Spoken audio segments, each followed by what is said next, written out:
Hi, I'm Chucky McHenry, and I'd like to talk to you about Kids Camp. Have you heard about our Kids Camp? Have any of your kids attended? Have you participated in Kids Camp?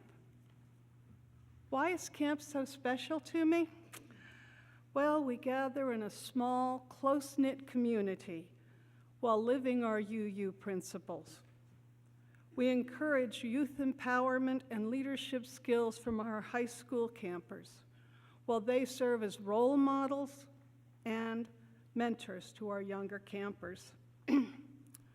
We do remind all campers, be safe, be respectful to one another and the environment, and have fun. I have to share this with you. We have a favorite snack at camp. It's a mix of peanut butter and honey and powdered milk. We do have an alternative for kids with food intolerances, no nuts, lactose-free. We have lovingly named this snack dinosaur poop.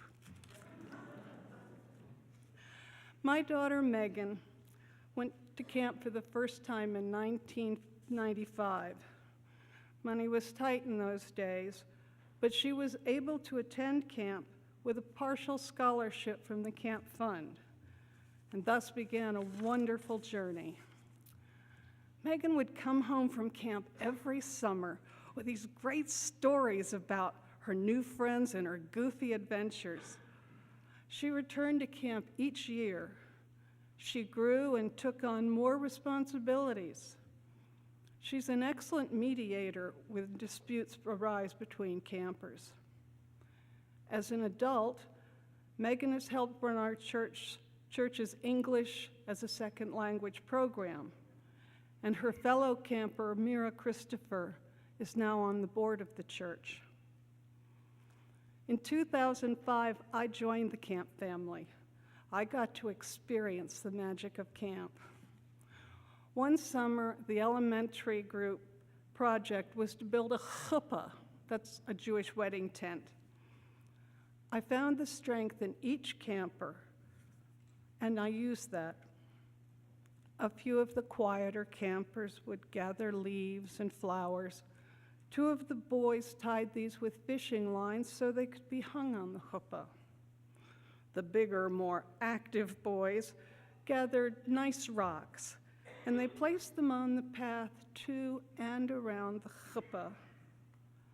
They were all cooperating as a group. The older campers' reaction to the chuppah, "Wow, that is so cool! The little kids did that!" When we had finished it, I asked each child to step into the chuppah and tell why it was special and what it meant to him or her. When the most difficult boy stepped in, he let down that tough guy persona for a moment. This is special because we did it together, and we made it with love. When was the last time you sat with a child and really listened, or had a genuine conversation? You know, our kids have a lot of very interesting thoughts, and too often we adults cut them off before they can turn those thoughts into words. At camp, we've sat quietly and watched the sunrise over the mountains. When a little homesickness set in, comfort and reassurance were close by. We hope that more kids and adults will want to come to camp and draw straws. The person who gets the biggest straw cuts the cake, and the others get first and second choice.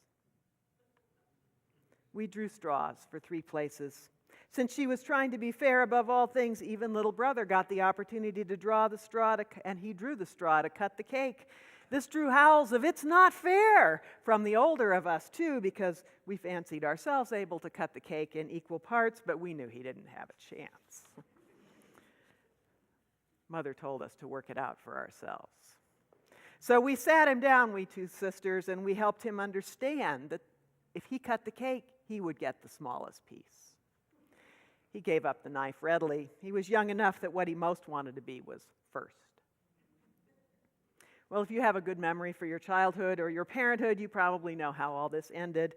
The eldest ended up with the knife, and she did her best to cut the cake in 3 equal pieces, failed utterly, and ended up with the smallest piece and tears of, "It's not fair." It takes a steady nerve to be a parent. I share this little story with you to remind you of 2 things you probably already know. First of all, fairness is important. Really, really important. So important that a child's sense of fairness is one of the first things they become assertive about.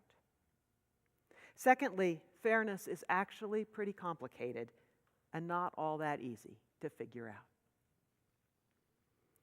A desire to be treated fairly and a corresponding fury about being treated unfairly and a general disdain for cheating run so deep and early and universally in the human being, it's probably genetic. And it's not even limited to humans.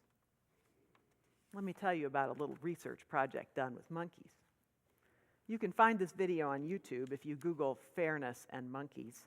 And it's one of those things that if you're sitting in a quiet place listening on earphones, your shout of laughter will annoy all your neighbors. So, a dour scientist type is explaining the experiment, and you see 2 monkeys in cages. They can see each other through the bars of the cages, and a young researcher complete with gloves on her hands and a clear face mask, making the whole thing look really, really scientific. So the researcher says that the monkeys have both learned to do a task. They have learned to give the researcher a little rock, and when they do that, they get a treat. He further explains that one treat they get is cucumber, which monkeys like very much. A monkey will give you rocks all day long for cucumber treats, he says. The second treat that they get is a grape, and monkeys like grapes a lot better than cucumbers. If given a choice between a cucumber and a grape, the monkey will take the grape every time. So, okay, he says, is the first time these 2 particular monkeys have been together in this experiment. And the experiment, you see, goes like this. Monkey number 1 gives the researcher a rock through the bars of his cage and is rewarded with a cucumber. At which point, monkey number 2 rushes to his rock pile to give the researcher his rock, and he is rewarded with a grape. Monkey number 1 rushes to his rock pile to give the researcher his rock, and he is rewarded again with a cucumber, and he stares at it. And he looks at the other monkey, and he shakes the bars of his cage, and he throws the cucumber at the researcher. I guess that's why she had the face mask. The picture of outrage is perfect. Monkeys expect fairness. Now, here's the interesting thing to think about. If one monkey comes upon a cucumber patch and raids it and grabs one and takes it back to the family tree and discovers that his brother has raided a grape arbor, there may be a power struggle, but there is no outrage. Monkeys don't expect life to be fair. What they do expect is for transactions to be fair. They expect, as do children, as do all of us, unless it's been beaten out of us, they expect people to be fair. And they expect it right down to their genes. Fairness does not exist in nature. Fairness is created by people in societies. If we want to live in a fair society, and most of us do, we have to make it work. Everybody believes in fairness.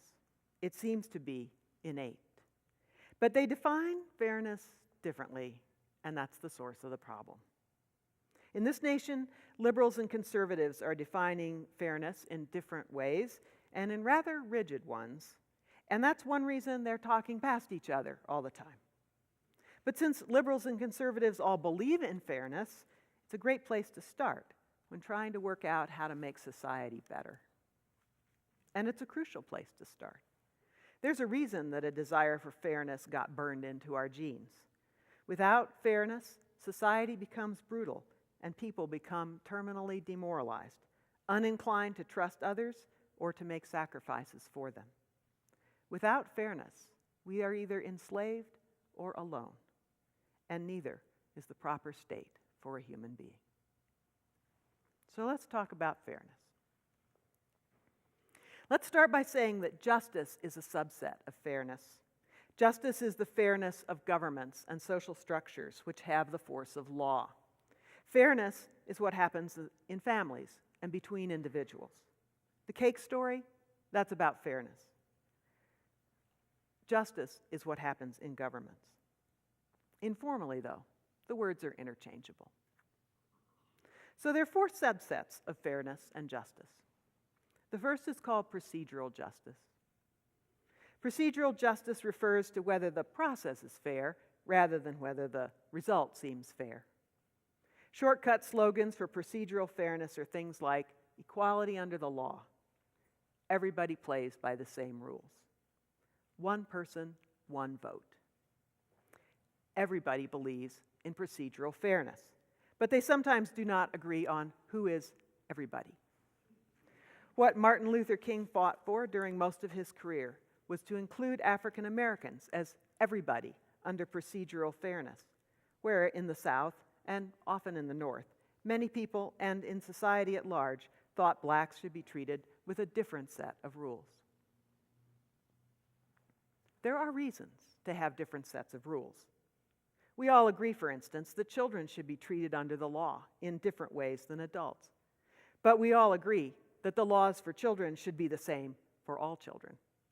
The dust-up of a few weeks ago about the judge who gave an extremely lenient sentence to a young white affluent offender while throwing the book at a poor black offender of the exact same law was a legitimate protest that appealed to the almost universally held value of procedural fairness.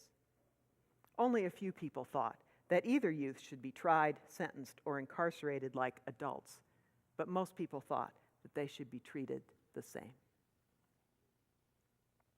There's a lot of research that shows that when people believe they have been treated with procedural fairness, they will be better citizens and happier even with results that do not favor them. If I speed and get a ticket, I'm annoyed, of course. But I think to myself that my luck was against me that day, and I'm civil and peaceful to the officer, and I pay the ticket. But there's no getting around it. I'm of the privileged class in this matter. Persons of color, especially men of color, have many reasons to doubt that they are treated fairly by the law, and that's a problem for them and for everybody. It's harder to be civil and peaceful when you think you've been unfairly singled out, right? It's harder to pay a fine when you think you're being fined more for the color of your skin than for what you did. It's harder to respect the law when it doesn't respect you. So what makes a person think that procedural justice is in place, that the game is fair? Research tells us this, and it's interesting, not only for law enforcement, but for any time you have to make procedures that advantage some people and disadvantage others. Think about who gets first on a Southwest flight, for instance, and how Southwest keeps 200 people happy when only 30 of them get up front aisle seats. Procedural fairness can have simple slogans, like all equal under the law. But just treating everybody alike does not always feel fair. It doesn't feel fair, for instance, if you don't know the rules in advance. So just think about how carefully that Southwest gate agent explains day after day, over and over again, the rules of how you line up to get on the airplane. Why do they do that? So that the newbies will understand the rules in advance. Researchers call that aspect of procedural fairness understanding. People are also much more likely to get on the plane happily if they feel like the system is being as helpful and respectful to them as they can. And also if there's an opportunity to give your side of the story or plead your special need. Carefully trained law enforcement agents use these 5 watchwords at traffic stops. They will listen to you if you tell them why you were speeding, and they will give you a chance to tell your story. They ask you if you knew how fast you were going, to remind you that you knew the rules already. They will call you sir or ma'am as a token of respect. They will tell you why they pulled you over, so you will have no reason to think that it's because of your gender or skin color, and it won't have been. If you need help, they'll give you help in spite of the fact that they just gave you a ticket. That's good policing. Good policing makes better citizens. Procedural justice is really, really important. That's one of the reasons I take off my hat to every one of you who volunteers as a poll watcher during an election. You are the deputies of procedural justice on that day, critical to a democracy. The second territory of fairness is distributive fairness, and that governs who gets access to the resources which are created when people work together in societies. There's not a one of us who's not completely dependent on society for all the resources we need. Very few of us would survive for longer than days if we had nothing but our wits and our skin. Banding together to kill mammoths, create businesses, mine coal, raise barns, and take care of children is what creates virtually everything that we human beings value. So the what's mine is mine argument, as if that was somehow written in the stars, is complete nonsense. The category, what rightfully belongs to me, is an ethical category. It's defined by society. So let's do some ethics. It is, of course, very possible for the distribution of society's good to be a matter of the strongest take what they want and the devil take the hindmost. This is not an ethical way of distributing goods. There are three basic ethical ways of distributing goods. You can divide them up equally. The technical term for this is equity. 1 cupcake, 2 kids, each one gets half.